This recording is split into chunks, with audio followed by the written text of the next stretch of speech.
We actually have really, really good open rates for our coaching businesses. We have between 70% and 40% open rates consistently across campaigns. This allows us to do over 6-figure months consistently. If you want similar results, you just need to plug and play these systems I'm going to show you in this video. So right away, automatically, when they join your program or they opt into your program, they'll get this 7-day sequence.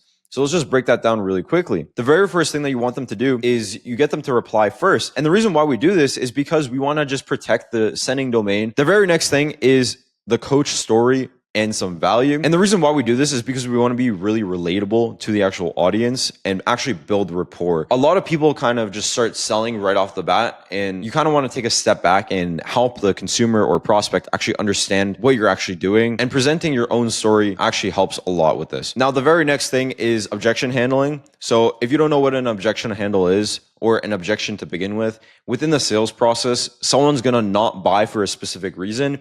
And typically it comes down to 3 things. So number 1 is the actual vehicle. So what are you selling them and how is that going to fix their pain? The second thing is most likely going to be money. Can they actually afford to do what you're selling them? And the third thing is going to be time most of the time. The very next thing is very important, and it's just a student case study.